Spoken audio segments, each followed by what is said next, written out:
When you're trying to build a marketing engine, you need to know three things. You need to know your audience, what problem they have, and how you offer to fix it. And a whole lot of people dial in the first two and forget the third. Because if I know my audience, I know what problem they have, all I have to do is tell them I fix your problem, right?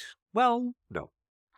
What you have to be able to do is also find an attractive way to not just say, I fix it, but to give you a reason why you want to try out my solution as opposed to others.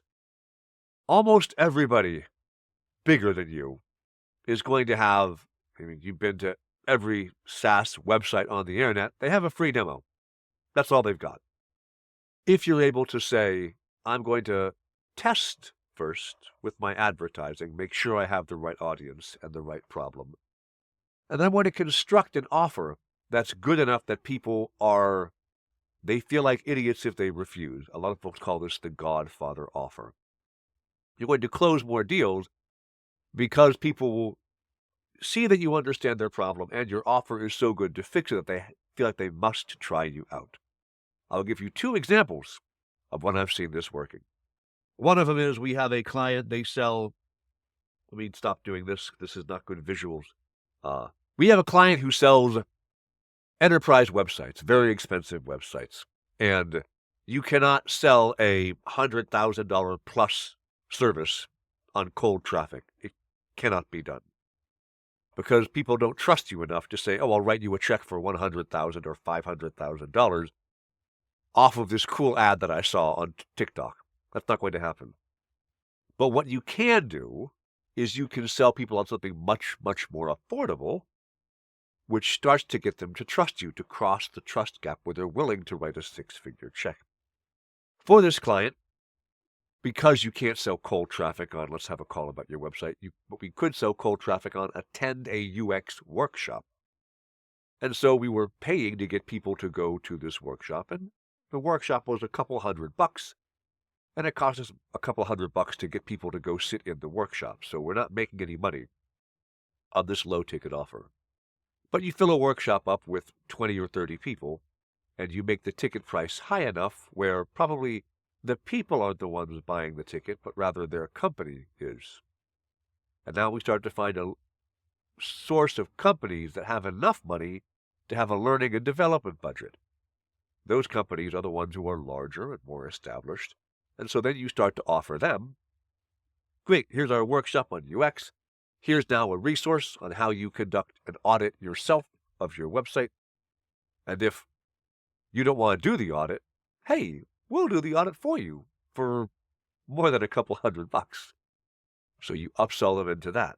And then, if they've taken the audit, some number of people who've taken the audit, whether it's 1 in 3 or 1 in 5, whatever, they will buy a full website from you. So you're building an offer that is really high value, multi-day workshop for a very low price from people who are experts in their field. And you're not making money on that. That's just finding you your actual leads. That is an example of an all-bound campaign where we combine all of the pieces to target these audiences across several different ways, get them to come into this and close.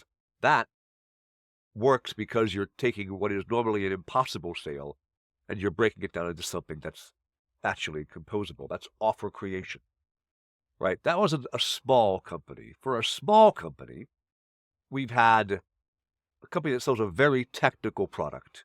They make it where if you photograph aerial shots of terrain and you want to turn it into a map, you need software to do it.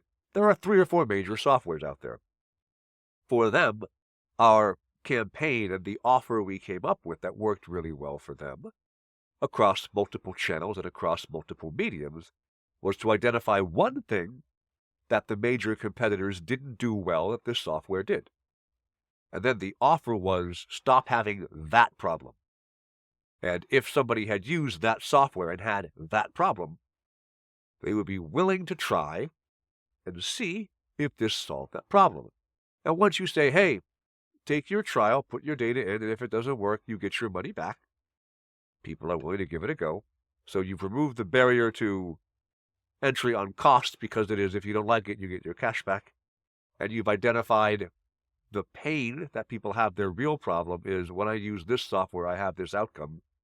And you say, well, we'll take that pain away for you.